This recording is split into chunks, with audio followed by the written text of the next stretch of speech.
It was a regular season game between the Chicago Bulls and the Indiana Pacers. On paper, it was just another contest in an 82-game schedule. But what happened that night would become one of the most talked-about moments in NBA history. The stage was set. The Bulls, led by the legendary Michael Jordan, were looking to extend their dominance. Meanwhile, the Pacers, a rising Eastern Conference squad, were hungry to prove they belonged among the league's elite. The energy in the arena was electric.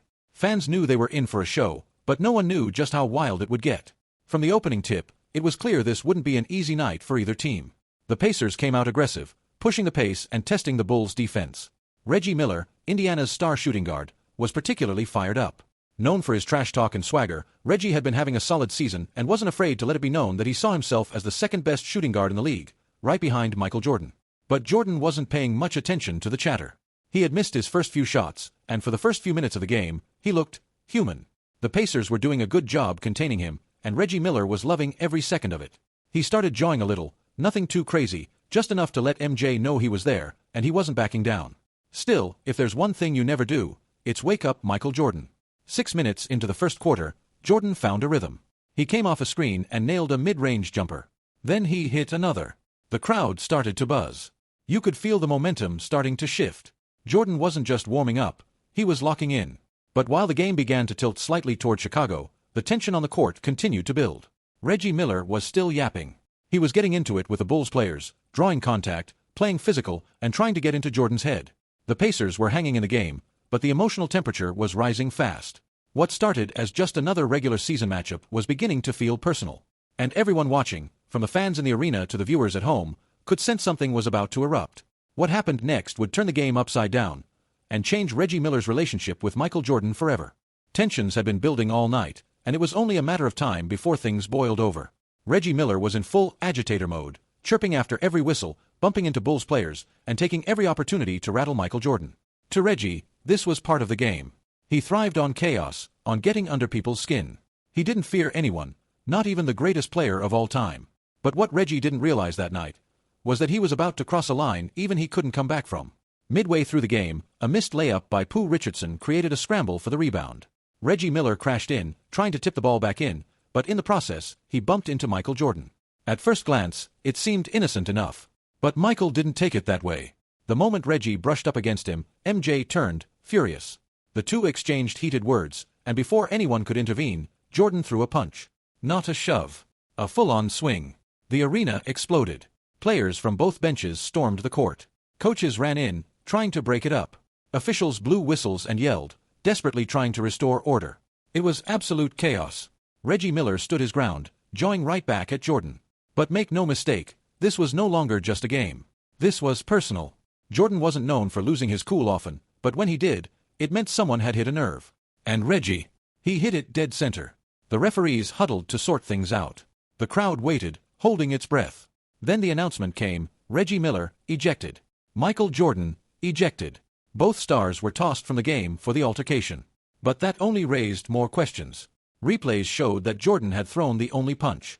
Reggie, for all his antics, hadn't retaliated physically. Was this a fair call? Or had the officials just removed both players to keep the game from spiraling out of control? Meanwhile, Pacers coach Bob Hill was furious, screaming at the officials, throwing his clipboard in frustration. He was hit with a technical and also tossed from the game. Things were unraveling for Indiana. And yet, through all this chaos, one thing became clear. Reggie Miller had made a mistake. He tried to rattle the wrong guy. Because with Michael Jordan, disrespect doesn't end with an argument, it ends with domination. And even though he had been thrown out briefly, Jordan wasn't finished. Not even close. He was just getting started. For most players, getting into a fight and getting ejected would mark the end of the night. But Michael Jordan wasn't like most players. He was different, wired differently, built differently. The kind of athlete who didn't just want to win. He wanted to bury you while doing it. After the scuffle with Reggie Miller, after the technicals, the ejections, the chaos, Jordan returned to the court. And when he did, the mood had shifted. The smiles were gone. The casual energy was replaced with something sharp, focused, dangerous. Jordan wasn't angry anymore. He was locked in. Indiana, still reeling from the drama, didn't know what was coming. But the fans in the arena, they could feel it. It was that familiar sensation, the storm before the explosion. Everyone had seen this version of Jordan before. The version where you poke the bear, and then watch helplessly as he burns the whole forest down. The next few possessions were vintage MJ. He attacked the basket with ferocity, slicing through defenders like they weren't even there. He pulled up for mid-range jumpers with surgical precision. One moment he was on the perimeter hitting a contested three, the next, he was intercepting a pass and racing the other way in transition. It was as if the altercation had flipped a switch inside him, and now he was playing with the fury of a man on a mission. And that mission reminded Reggie Miller and the entire NBA that there was still only one top shooting guard in the league. And his name was Michael Jeffrey Jordan. The Pacers tried everything. They rotated defenders. They trapped. They threw double teams. But it didn't matter.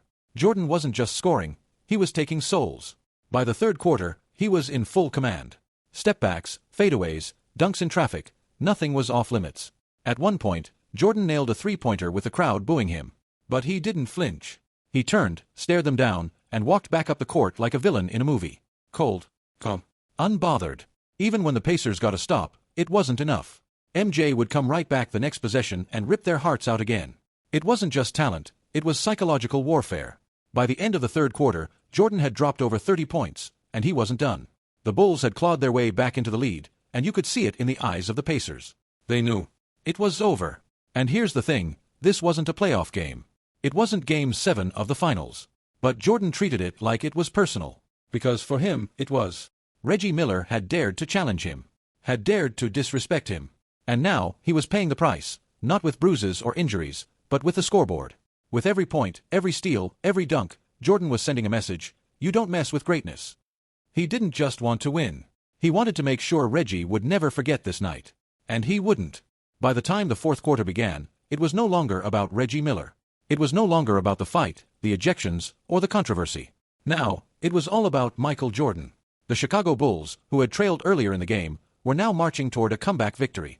The Indiana Pacers had thrown everything they had, but nothing was sticking. Every time they made a move, Jordan answered. And not just with buckets, but with momentum-shifting plays that crushed their spirit.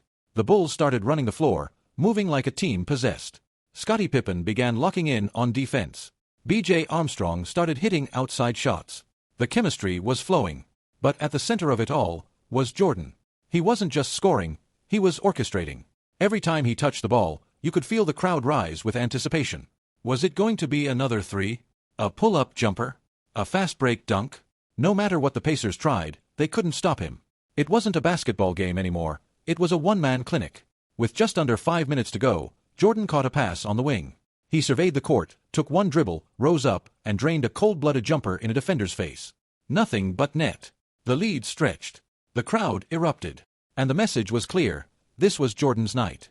The Pacers were stunned. And Reggie Miller? He could only watch. His earlier attempt to challenge Jordan had turned into a nightmare. What started as trash talk and physicality had ended with Jordan completely taking over the game and dragging his team to a dominant finish. This wasn't just about putting points on the board, this was a lesson in greatness. With 2 minutes remaining, the Bulls were up double digits. Indiana was out of answers, out of gas, and out of hope. The final moments of the game were a victory lap. The Bulls were moving the ball effortlessly, and Jordan, as if just to add one more highlight, came off a screen and hammered home a baseline dunk. The buzzer sounded. Final score, Chicago Bulls 115, Indiana Pacers 104. And Michael Jordan? He walked off the court with 40 points. He didn't need to keep shouting. He didn't need to throw another punch. The scoreboard said it all. Jordan had made his statement, not with violence, but with dominance. And Reggie Miller, he had to live with it. This game became more than just another win for Chicago. It was a warning to the rest of the league. You could talk trash. You could throw elbows. You could even go toe-to-toe with Jordan physically. But when the smoke cleared, he'd always be the last one standing. Jordan's legacy was built on moments like this. Not just the championships. Not just the MVPs. But nights when his pride was challenged, and he responded in the most brutal basketball way possible, by ripping your heart out with his game. Years later, fans still remember that night. Not just because of the fight. Not just because of the drama. But because it showed who Michael Jordan really was. The greatest. The coldest. The most relentless competitor the game has ever seen. And if there was ever a moment when Reggie Miller realized that firsthand, it was that night, when he disrespected Michael Jordan, and instantly regretted it.